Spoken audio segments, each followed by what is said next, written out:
Good morning, student. Today we are going to discuss about some new topics, which is empirical formula, molecular formula, and structural formula. Let us see one by one. First is the empirical formula. ध्यान दें student, empirical formula की अगर बात किया जाए, simple में अगर जाने हम, empirical formula वो होता है किसी कंपाउंड का ऐसा फार्मूला जो उसमें प्रेजेंट एटम्स के सिंपलेस्ट रेशियो को बताए। तो इजी वे हम अगर डिफाइन करना चाहें तो कैसे कर सकते हैं? Empirical formula any compound is a chemical formula in which tells about the simplest whole number ratio of the atoms of various elements present in one molecule of a compound। Means simplest whole number होना चाहिए किसी भी molecule में atom का। ध्यान दें, जैसे simple में हम समझना चाहें तो अगर बात किया जाए कि एसिटिक एसिड में, एसिटिक एसिड का formula it is the CH3COOH। ये एसिटिक एसिड है। अगर इसका एम्पिरिकल फार्मूला की बात किया जाए तो सिंपलेस्ट, ध्यान रहे, सिंपलेस्ट होल नंबर की बात किया जाए किसका? एटम की। देखें, इसका हम सिंपलेस्ट होल नंबर ऐसे लिखे C2H4O2, ऐसे अगर लिख दें। अब सिंपलेस्ट होल नंबर निकालें, इसका सिंपलेस्ट होल नंबर क्या होगा? एटम का इट विल बी CH2O। ये simplest whole number of atoms है। तो कहने का मतलब हुआ एसिटिक एसिड का एम्पिरिकल फार्मूला क्या हो गया? CH2O। दूसरा समझना चाहे, अगर हम कहें ग्लूकोज ले लें C6H12O6, ये ग्लूकोज का फार्मूला है। इसका simplest whole number of atoms देखा जाए इट विल बी CH2O। तो ध्यान रहे, ग्लूकोज का भी ये क्या होगा? Simplest whole number of atoms होगा। मतलब क्या हुआ? Empirical formula glucose will be CH2। ये सिंपल सी बात थी बेटा एम्पिरिकल फार्मूला की। अब दूसरी फार्मूला की बात किया जाए तो मॉलिक्यूलर फार्मूला। ध्यान दे, मॉलिक्यूलर फार्मूला दोनों अंतर समझिए। Empirical formula simplest whole number की बात करता था और मॉलिक्यूलर फार्मूला क्या बात करेगा? Actual number of atoms. ध्यान रखिए, तो डिफाइन हम कैसे कर सकते हैं? Molecular formula of any compound is a chemical formula in which actual number of atoms are present in one molecule of compound। किसी एक मॉलिक्यूल के कंपाउंड में जितने actual number of atoms present होते हैं वही मॉलिक्यूलर फार्मूला है। इसी एग्जांपल को लेकर हम समझे एसिटिक एसिड की अगर बात किया जाए, formula of acetic acid is CH3COOH। ध्यान रहे, एक्चुअल नंबर ऑफ एटम्स क्या है? देखें, हम काउंट करते हैं C2H4O2। यही एक्चुअल नंबर ऑफ एटम्स जो होंगे वो क्या होगा? मॉलिक्यूलर फार्मूला है। ध्यान रहे स्टूडेंट, अब तक क्या था? सिंपलेस्ट होल नंबर होता था तो एम्पिरिकल फार्मूला, एक्चुअल हो गए तो आपका होगा मॉलिक्यूलर फार्मूला। ये दोनों में डिफरेंस है, ध्यान रखिए। अगली बात हम इसी में करेंगे स्ट्रक्चरल फार्मूला। ध्यान रहे, अगली बात है स्ट्रक्चरल फार्मूला।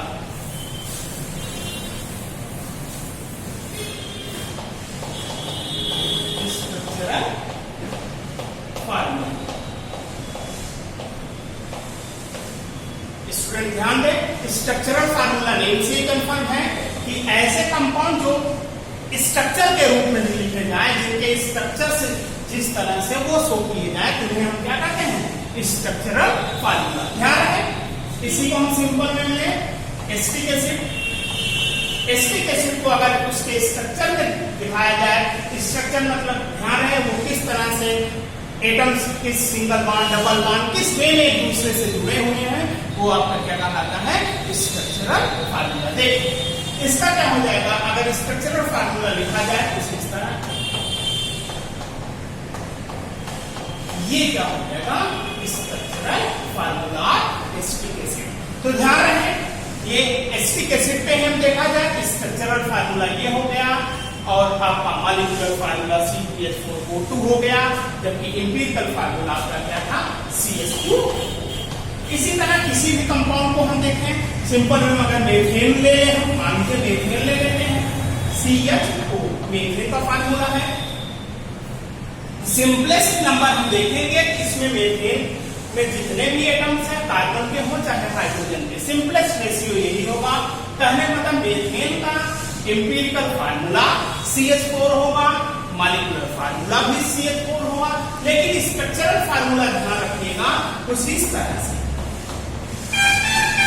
कार्बन से 4 हाइड्रोजन जुड़े होंगे सिंगल बॉन्ड से, और स्ट्रक्चर देखा जाए it will be tetrahedral.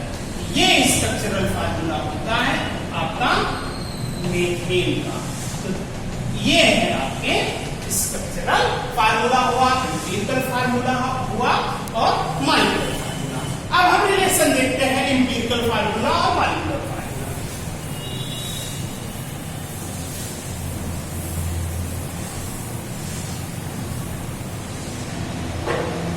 Relationship between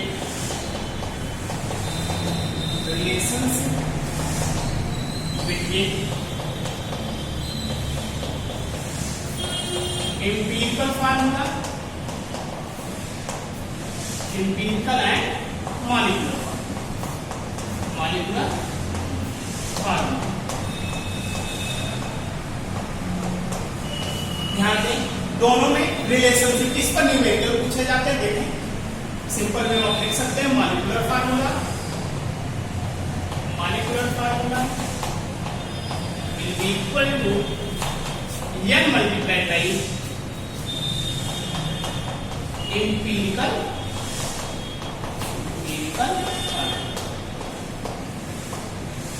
आप ऐसे लिख लीजिए या आप इसको इस तरह से भी लिख सकते हैं, आप पे डिपेंड करता है, इसे ऐसे भी लिखा जा सकता है। Molecular formula will be equal to empirical formula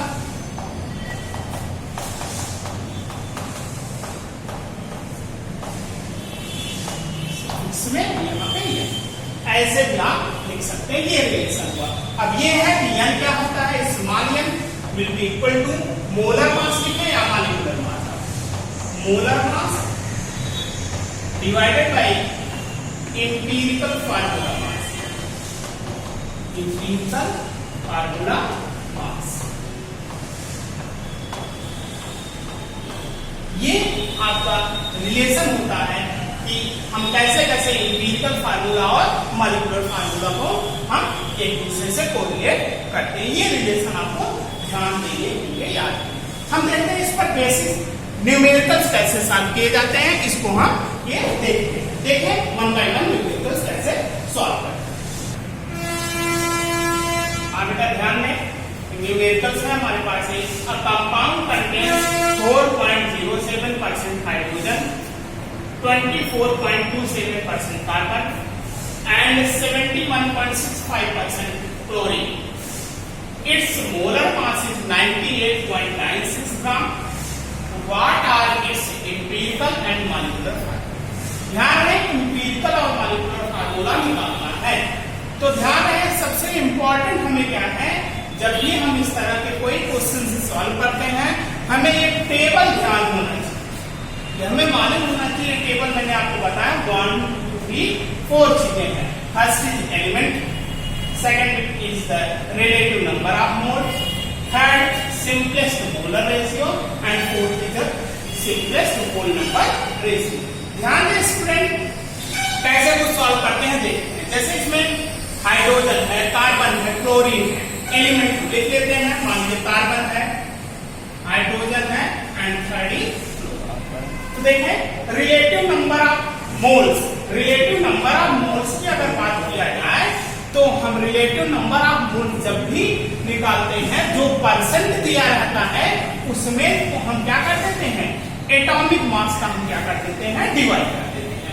तो कार्बन का परसेंट देखिए कितना है 24.2 से, ये देखें 24.2 से डिवाइडेड बाई जिसका भी हम रिलेटिव नंबर ऑफ मोल्स निकालते हैं उसका एटॉमिक मास से हम डिवाइड करते हैं। एटॉमिक मास कितना होगा कार्बन का? 12 डिवाइड करिए, इट विल बी 2.0। अब सेकंड आते हैं हाइड्रोजन। हाइड्रोजन का कितना दिया गया है? 4.07 atomic mass of the hydrogen. आपका कितना हो जाएगा? ध्यान रखिएगा 1 कितना हो जाएगा? 4.07। और क्लोरीन का कितना है? देखें क्लोरीन का दिया गया है 71.65% डिवाइडेड बाई, अब क्लोरीन का देखिए आप कितना हो जाएगा? इट विल बी, डिवाइड करके देखिए क्लोरीन का चलिए 35.5 डिवाइड करिए, इट विल बी 2.0। अब ध्यान रखिए जब सिंपलेस्ट मोलर रेशियो की तरफ हम बढ़ते हैं, जो भी वैल्यू इसमें सबसे कम होती है उसको हम सबसे डिवाइड कर देते हैं। सबसे कम वैल्यू किसकी है? 2.0। सब पे हम डिवाइड करते हैं। 2.02 divided by 2.02 will be equal to 1। 4.07 divided by 2.02 will be equal to 2। 2.02 divided by 2.02 will be equal to, अब ध्यान रहे सिंपलेस्ट मोलर रेशियो था, सिंपलेस्ट होल नंबर, यही सेम में आ जाएगा क्योंकि सब होल नंबर ही है 1 to 1। तो एम्पिरिकल फार्मूला क्या हो जाएगा? Empirical formula will be equal to, अब जो भी वैल्यू है, कार्बन कितना है? 1, कार्बन 1, हाइड्रोजन कितना आया? 2, CH2, क्लोरीन कितना आया? तो एम्पिरिकल फार्मूला आपका CH2Cl आ गया। अब हमें और क्या निकालने हैं? Molecular formula. तो ध्यान दें अब कितना दिया गया? Molar mass 98.96। आप ध्यान रखिएगा, उसके लिए रिएक्शन देखते हैं। यहां तक रिएक्ट कर दिए हैं, बाकी देखें। पहले स्मॉल एन निकालेंगे। स्मॉल एन क्या था? Molar mass divided by molar mass divided by empirical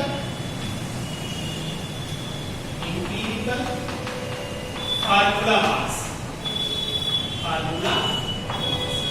अब ध्यान रखना मोलर मास क्वेश्चन में दिया रहेगा, दिया गया है 98.96। एम्पिरिकल फार्मूला मास होता है, जो फार्मूला है देखिए निकालें, 12 plus hydrogen 2 plus 35.5 equal to 98.96 divided by, इसे आप ऐड करेंगे तो 49.5 इक्वल टू कितना आ गया? 2। स्मॉल एन की वैल्यू 2 आ गई और फार्मूला हम जानते हैं molecular formula will be equal to n multiply by empirical formula. n क्या है? 2 और एम्पिरिकल फार्मूला CH2Cl क्या आ गया? 2 का मल्टीप्लाई C2H4Cl2। तो एम्पिरिकल फार्मूला आपका आ गया C2H4Cl2। ये मॉलिक्यूलर फार्मूला। तो ध्यान दें इस क्वेश्चन में क्या है? एम्पिरिकल फार्मूला आ गया CH2Cl, जबकि मॉलिक्यूलर फार्मूला आ गया C2H4Cl2। इस तरह से हम सभी क्वेश्चन सॉल्व करें बेटा। कोई भी कंफ्यूजन कभी भी हो आप पूछ सकते हैं। थैंक यू बेटा।